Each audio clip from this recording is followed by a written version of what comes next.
from LyndaCreates. I have been drawing quite a bit, and I've decided that I'm going to take some of these drawings, turn them into embroidery patterns. As you can see, I'm going to start with a cat drawing. I call it my jungle cat, and I'm going to stitch that onto some fabric. So I took it through my printer and printed it out on the sticky Fabrisolvi, and I have other drawings on this, but I don't want to share those yet until I'm ready to start stitching them. But I'm going to start with this cat. I need to make a background fabric for it as well, but I wanted to show it on the Fabrisolvi as it's printed. As soon as possible, I will have them available on my website for digital download, that you could buy it and print it out on your own Fabrisolvi. Sometimes you could print it on fabric too and stitch it directly. Let me go ahead and prepare the fabric. I'm using a dry erase board that has the slick surface, but it's a clipboard. And then I started applying some alcohol inks. I have bottle, oregano, pesto, and my favorite is lettuce.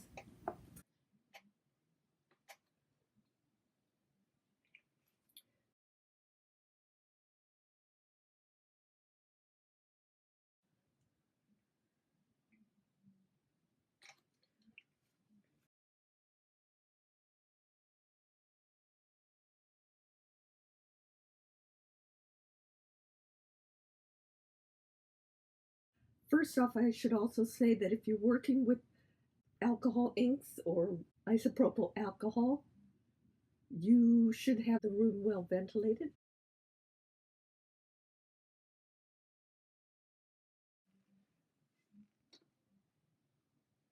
I'm just going to let it move about a little bit. Generally, when it stops moving, just need to add a little more blending alcohol.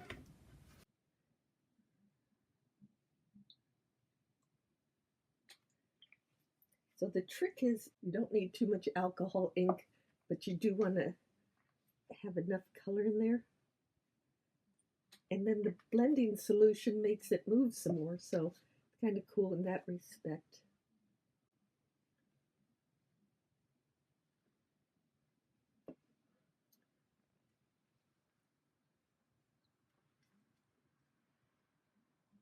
If it starts bunching up too much in one area, I try to move it about with the blending solution. In many ways, this is like watching paint dry.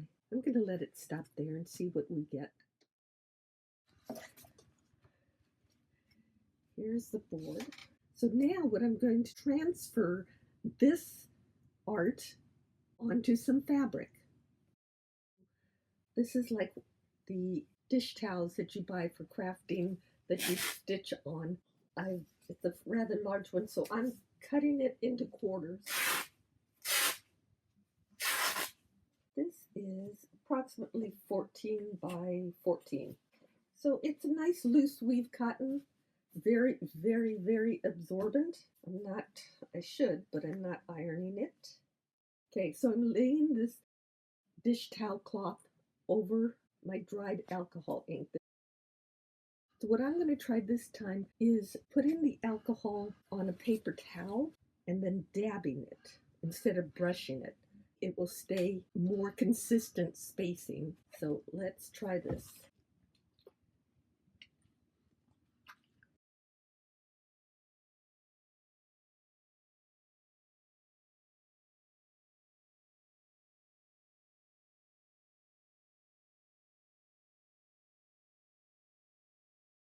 I'm also not trying to use as much alcohol.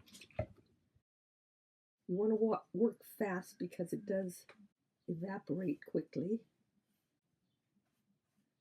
very quickly. And this is 99% isopropyl alcohol. I don't think you need to use the 99%, but it's what I have. You don't need a lot. Let's see how that worked.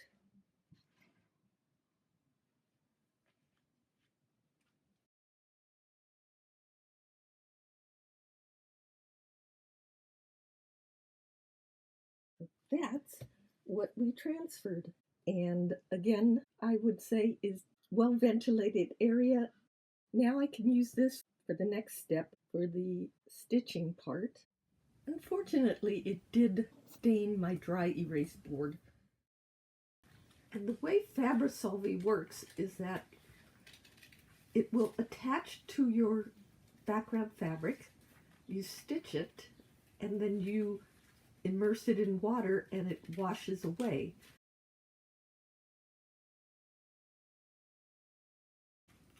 So I found the best thing to do is to avoid getting everything too sticky and gooey is to cut as much of the background away before I start using it. So when I soak it later, there won't be as much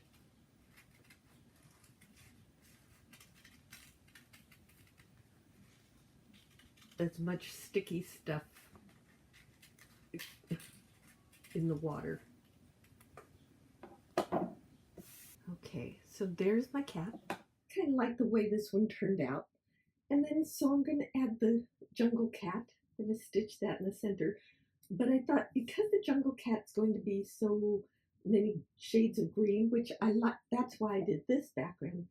I thought I needed a little bit more bold color. So you may ask, how bold? Well, I had this thrifted a whole bunch of this fabric.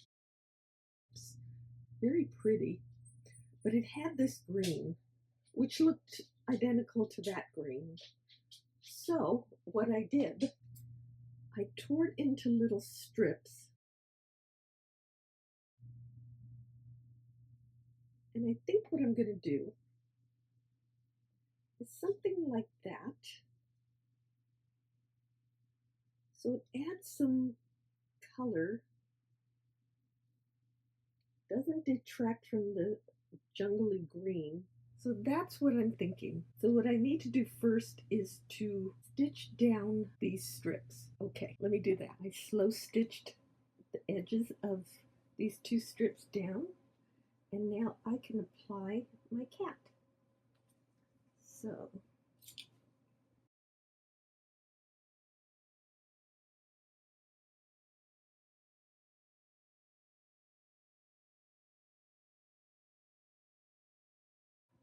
I want a little bit of the greenery. I'm kind of checking to see if the top of the pot is straight. A little bit over here and a little bit up there. I'll take one more look before I press it down, and then I can start stitching. First, so before I put the hoop on it, it's such a soft cotton, and I did that because I wanted to absorb the inks really well, but it's a little too thin to be stitching on. I'm going to grab a piece of flannel and put it behind so I have something to stitch onto. And I'm going to put it in a hoop now. And this is my Morgan plastic no slip hoop. It's 7 inches wide. And it really is so nice to work with. And I just have the flannel back there. I didn't attach it yet. I'm going to trim it away when I decide how small I want this artwork to be. I just kind of did it the same size as the fabric that I colored. I'm going to use my stand. It is a wooden stand to hold the hoop in place so I can stitch. Let me go ahead and change cameras. I'm all set up. I have my hoop, I have my stand, and I'm ready to start stitching. And I have shades of green put together. So I'm starting with what I call my rubber plant, so probably could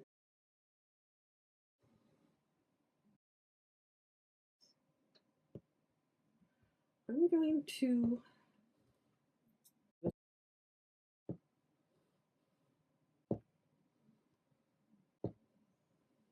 and I'm using six strands.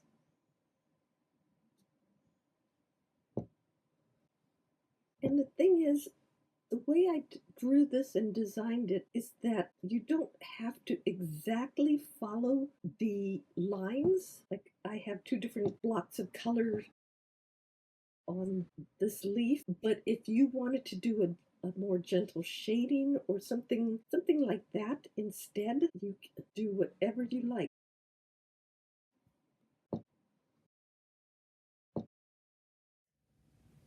I finished these leaves. I'm starting in on the long skinny leaves in back, the spiky ones. And I'm working with 6 strands. I'm doing long straight stitches just because it will add a totally different texture.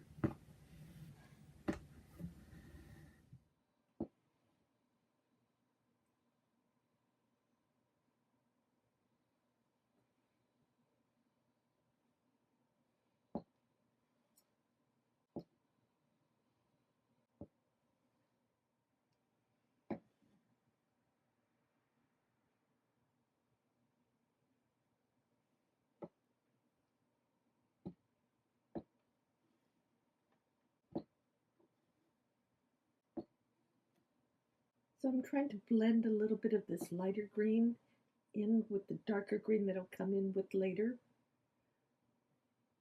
So I'm just kind of adding a few stitches here and there.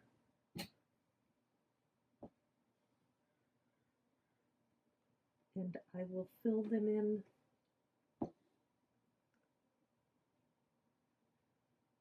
with the darker green.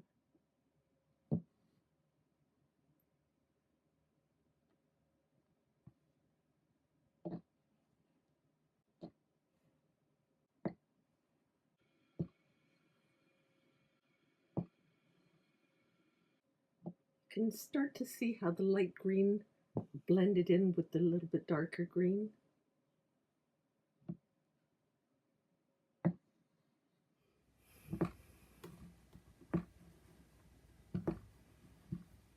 The only leaves I have left are these pothos leaves down in here. Everything else leaf-wise is done, and I still have the cat to do.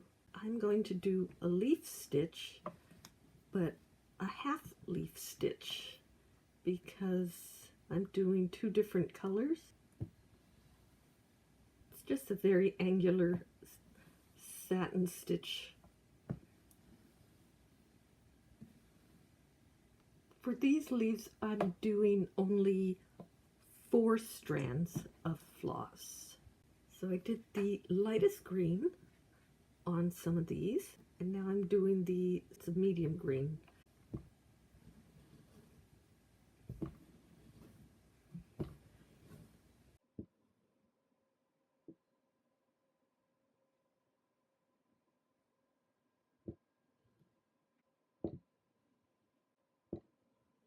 I'm going to start on the pottery here, the clay pot that this cat is sitting in. And I'm going to do some weaving. What I'm starting first is laying in the warp, and I'm doing 6 strands because I want it to be rather bold, and I'm going to do it fairly neutral color.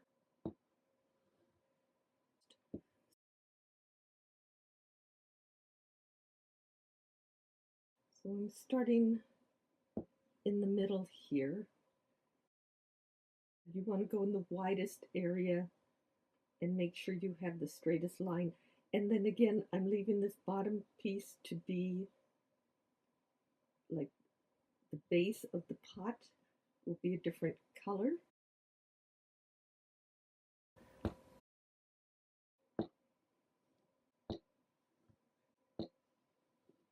So I finished stitching the vertical lines here. I'm now going to start weaving through some horizontal lines, and I'm taking my needle through backwards, so the less sharp point. And now just weaving it back and forth.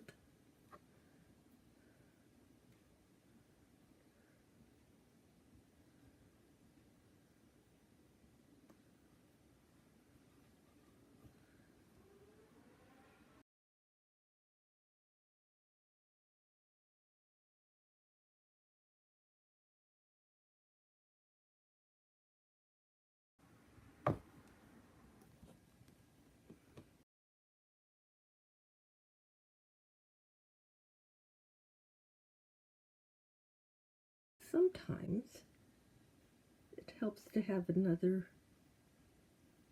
needle there to help direct the threads.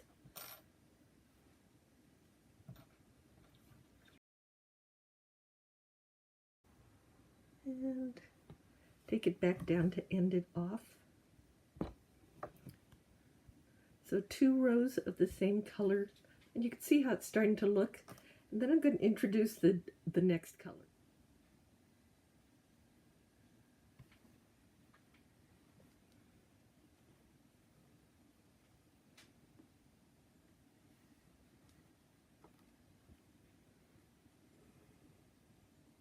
It adds just a little bit of this pinkish color to make it stand out.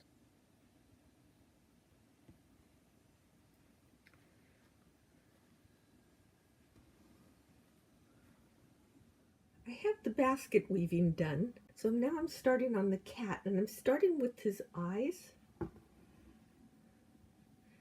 And what I'm doing is I'm stitching. I'm going to pat it a little bit, so I'm stitching with the black,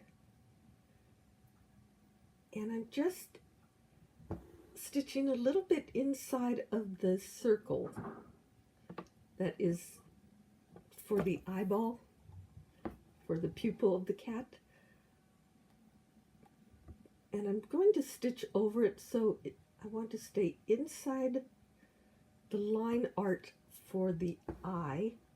So I'm just trying to add some dimensions, so when I come back in, it'll have, the center will be thicker than the sides. I also have the little highlight in the eye, so I'm trying to avoid stitching onto that. Okay, so I have sort of the puffy part of it. Now I'm going to come back in, and I'm going to stitch right on the lines of the eye, the outer outline of it. And this will be the finishing raised part of the stitch. So I want to be a little extra careful with this stitching. And I'm using 3 strands of black.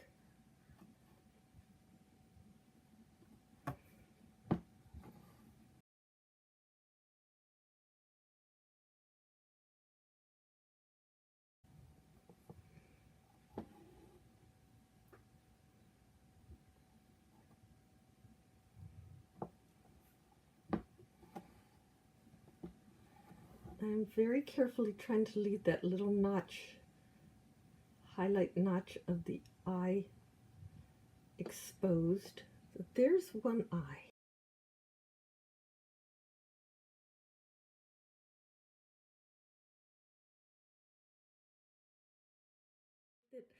And you also want to make sure that little highlight speck on the eye is symmetrical with the one on the left. Otherwise your cat will look a little cross-eyed, or maybe you want that, I don't know. I have the little outline around the eye to do next, and I'm just doing it as a single little stitch around the circle of the eye just to outline it. And I'm doing it in a very pale shade of yellow. I think I'm going to do it as a tiny split stitch.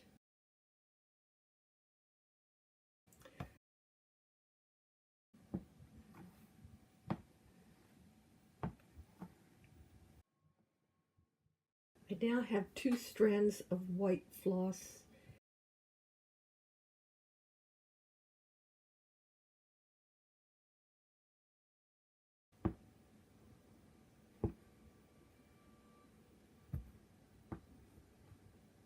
So there are the eyes.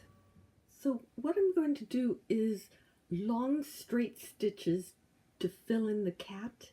So I want to make sure that they're vertical. So I'm going to come in with a little bit of my washable marker and draw some lines as parallel as I can. I just know it's sometimes hard to keep a straight stitch going. Okay, that'll give me at least a guideline.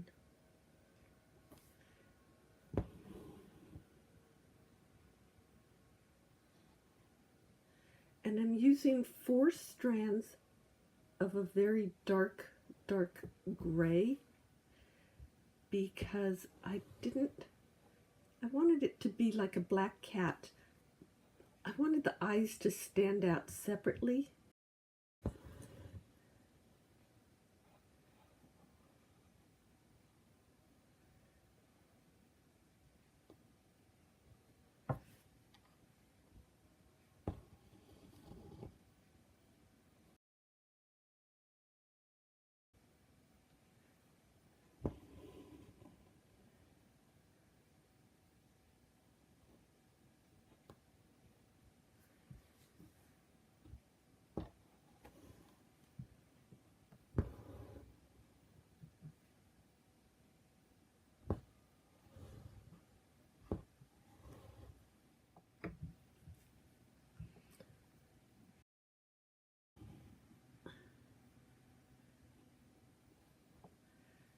I'm going to do the ears at a little bit of an angle.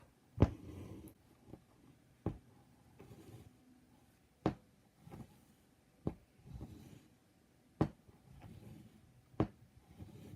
now I can go back to doing the straight lines. And then right along here, this curved part, is the paw wrapping around. So I'm going to do that in a different angle as well.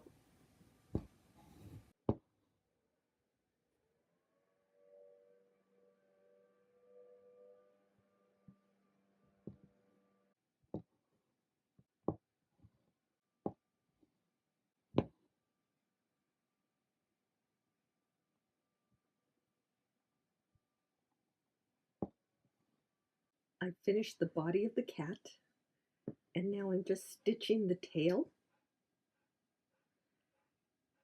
And I'm defining different parts of the cat by the direction of the stitches. When you get a curve like this, it's best to separate your stitches a little bit, sort of like drawing a line. And it doesn't really matter how far apart they are or how close. You fill it in later, but you just want to get that angle straight. So now that I have the lines in place, or some of the stitches in place, I can start to fill in now and keep everything at an angle. I want to add a little bit of whiskers on this cat, and I'm using just a single strand of white floss.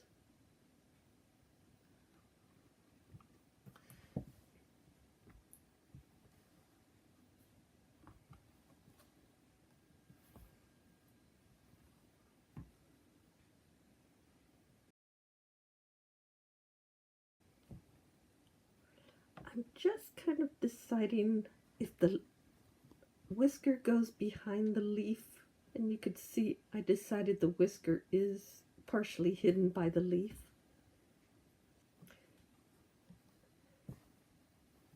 I know they usually have little tufts coming out of their ears.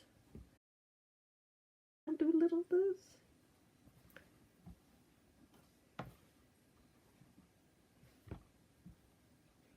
Okay, I think I'm done. All I need to do is I'll take it off, show you, and then I'll go soak it.